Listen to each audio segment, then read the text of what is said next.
Okay, 4.4, simplifying complex fractions.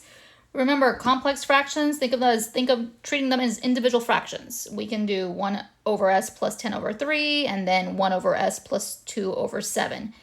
Yes, you can do it as individual pieces to find a common denominator, but the fastest way to get rid of your fractions in this situation would be using an LCD. Remember, your LCD is your least common denominator.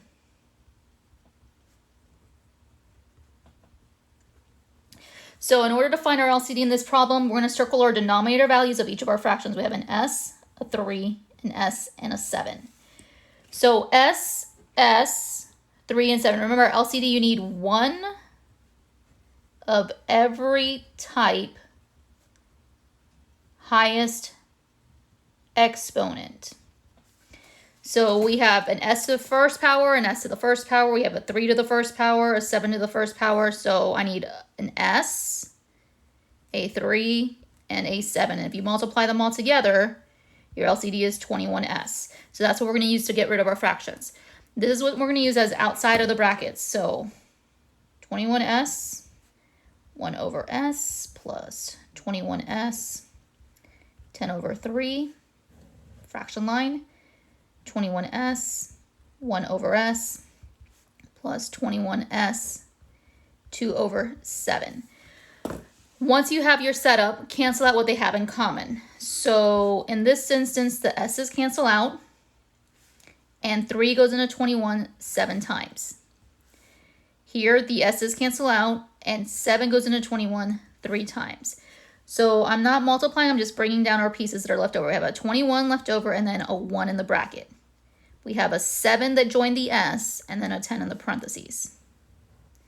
We had a 21 and a 1 inside the parentheses.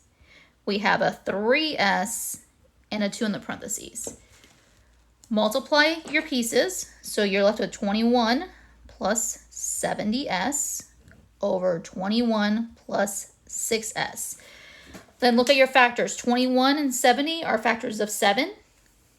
21 and 6 are factors of 3. Since they don't have a common factor between the numerator and denominator, this is your final result.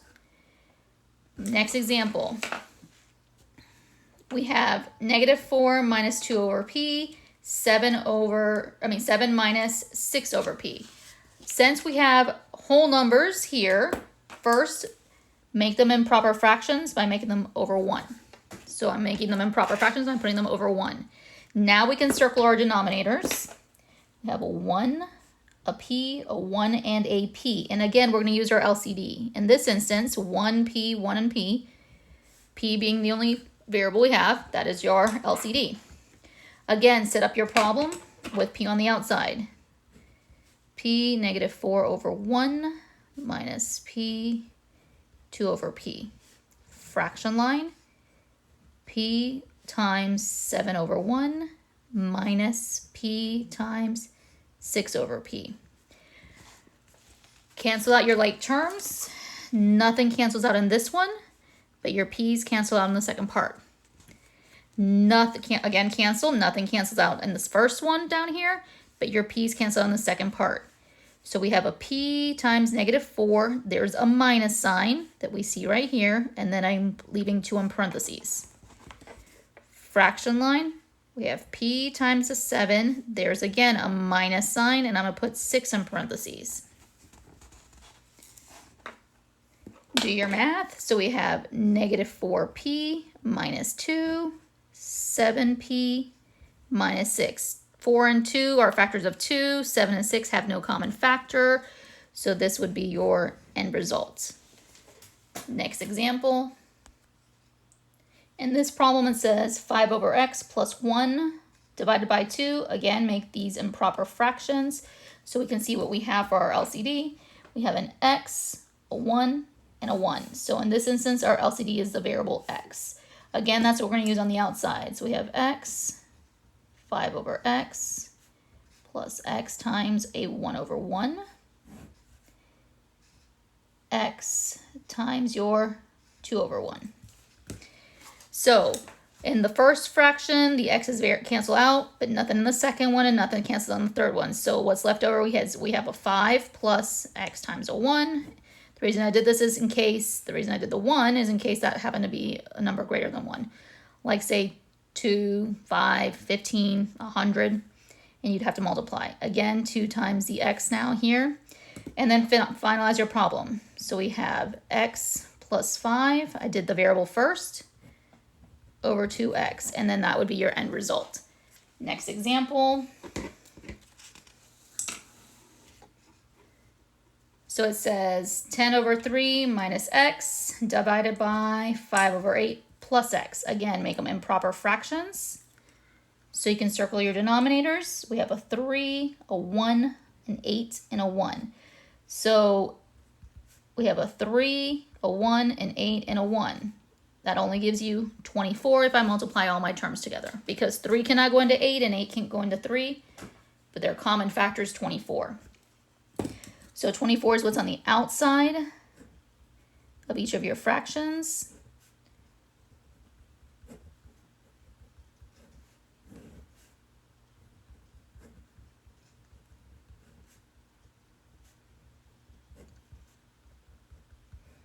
So I put 24 on the outside of each of my fractions.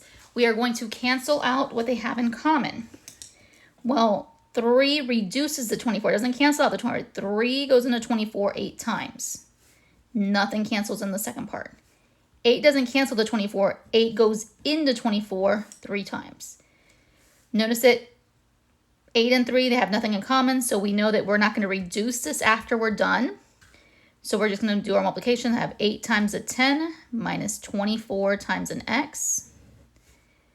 3 times a 5 plus 24 times an x.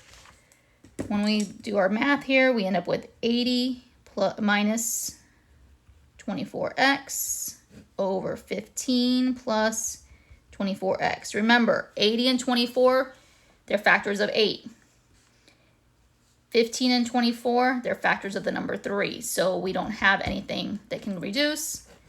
That would be your final answer. Next example.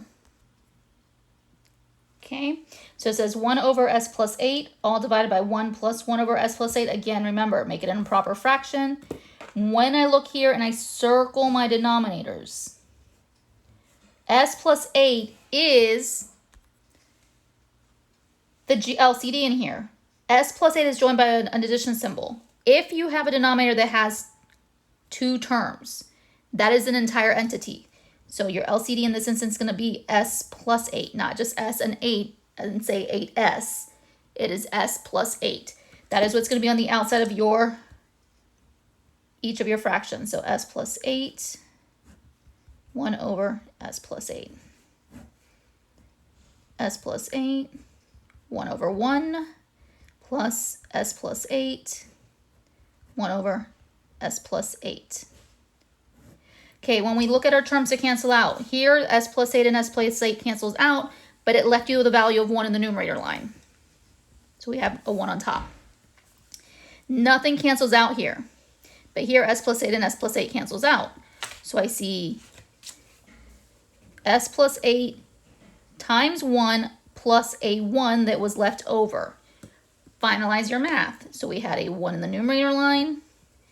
If I distribute, I get s plus 8 plus a 1, which then reduces to 1 over s plus 9 because I combined my like terms.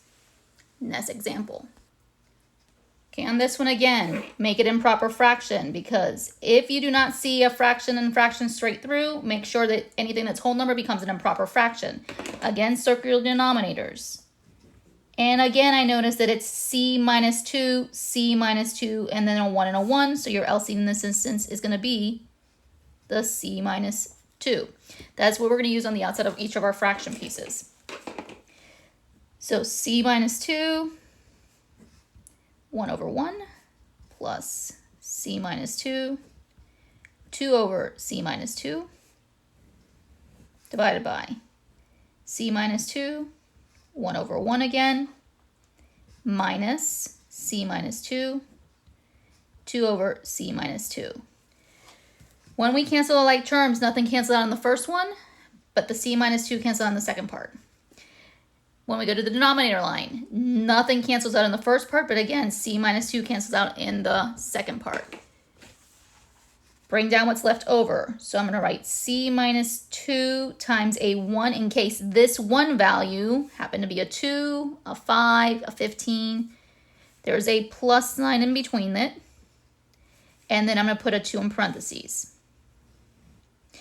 Again, c minus 2, and again, I'm putting a 1 in the parentheses in case this one here happened to be a 2, a 15, a 30, whatever value. But then it's a minus sign. And then I'm going to put 2 in parentheses. The reason I'm putting these in parentheses on the second part is in case that sign happened to be negative, which changes the value. Remember, anytime you are replacing or substitution or canceling out, if there was parentheses in the original, bring the parentheses down. That way, in case a sign changes, you can see it. If we distribute, in case that happened to be a value greater than 1, we become c minus 2 plus 2, c minus 2, and now it's a minus 2. When you combine your like terms, negative 2 and positive 2, they cancel each other out, leaving you with a value of c in the numerator line. Negative 2 and negative 2 do not cancel each other out. You were short $2 and then spent another $2 you didn't have. You're now minus 4. C slides over. That would be your final answer. Next example. Again, 1 plus 6 over t divided by 1 minus 36 over t squared. If you do not have fractions straight through, make them improper fractions. Circle your denominators. Now here's a change. So we have a 1, we have a t, we have a 1, and we have a t squared. Remember, LCD is the highest exponent of each type. Well, I need the 1. It's implied. But t and t squared is the higher power, so t squared is what I'm using for my LCD. If the 1s had been a 3, then it would be 3t squared. Since they're both 1s, remember the leading coefficient for a variable to exist is a value of 1, so I'm not going to write it down. So t squared is what's going to be on the outside.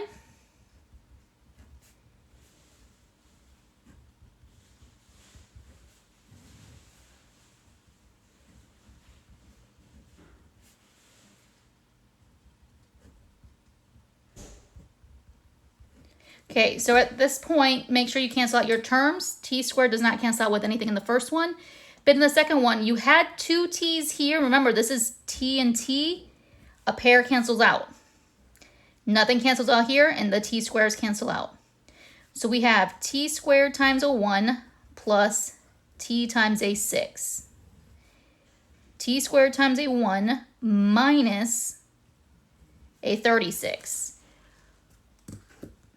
Make your changes, so we become t squared plus 6t over t squared minus 36.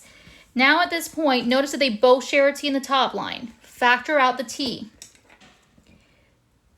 So we're factoring out your t, and we're left with t on the outside, t plus 6 on the inside. But the denominator line, t squared minus 36, remember, this is difference of squares.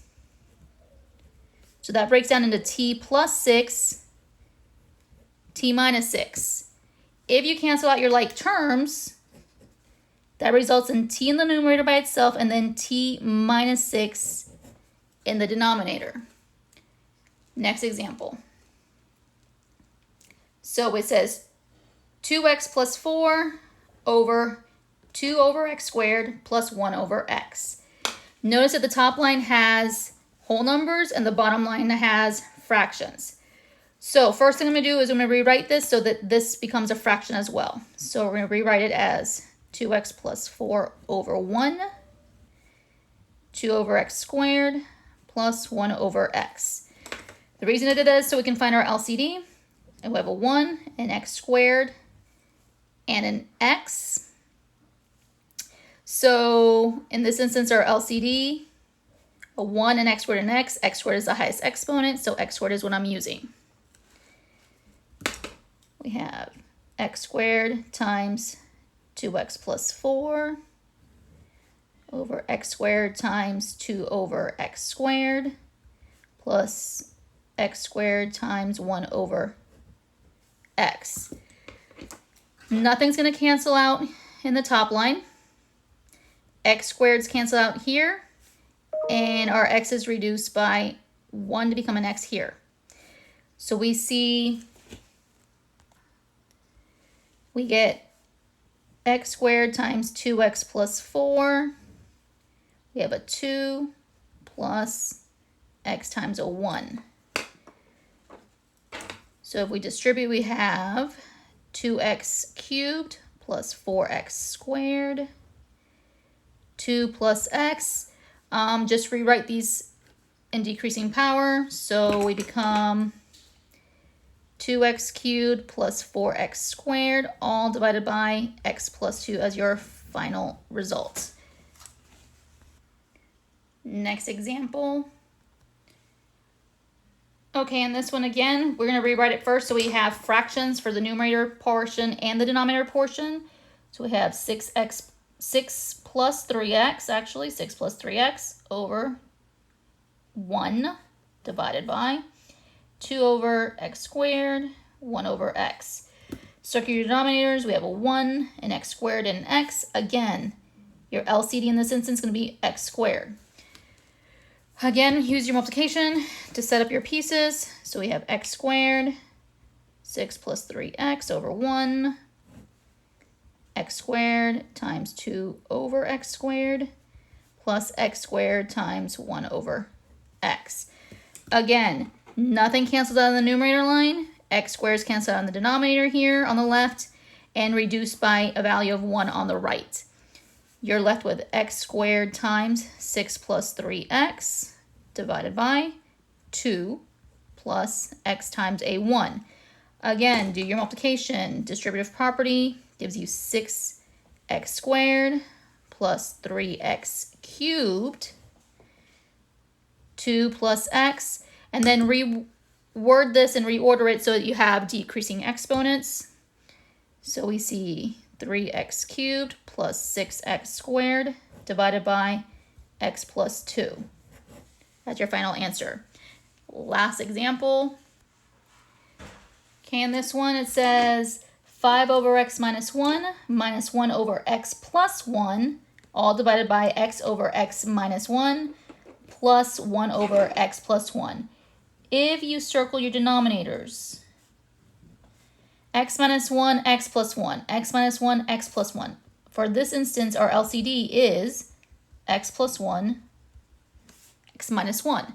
That is what we're using to cancel out our fractions. So I'm going to write x plus 1, x minus 1, and then a bracket for 5 over x minus 1, minus. Again, repeat, x plus 1, x minus 1, bracket 1 over x plus 1 now. Your division bar. Again, x plus 1, x minus 1, bracket x over x minus 1, plus sign now, x plus 1, x minus 1, bracket 1 over x plus 1. So we're going to cancel out our like terms. Here, x minus 1 with x minus 1, x plus 1 with x plus 1, x minus 1 with x minus 1, x plus 1 with x plus 1. Write down what we have left over. So we have x plus 1 with a 5. There's a minus sign. We have x minus 1 with a 1. We have x plus 1 with an x, plus sign, x minus 1 with a 1. We need to do distributive property, so we're diving in. And I'm keeping that minus sign here. So we see 5x plus 5 minus x minus 1. Diving in, x squared plus x, plus sign, x minus 1. When you're at this point, now do the distributive property again, just so that there's no sign change errors. We're changing the values of the second parentheses on the numerator line. So we have 5x plus 5 minus x, negative and negative makes it positive 1. x squared plus x plus an x minus a 1. Combine your like terms. So we have 5x, spent an x. We have 4x, had 5, gained 1. I have 6. X squared plus 2x plus 1. Okay, in this instance, see if you can factor this out. Well, 4 and 6 are factors of 2. The reason I'm asking in case you have to cancel out. So let's see. So 4x and 6 are factors of 2. So you get 2x plus 3. X squared plus 2x plus 1. This is a perfect square trinomial. And that's x plus 1 repeated twice, which has nothing in common with the numerator line. So 4x plus 6 over x squared plus 2x plus 1 would be your final answer.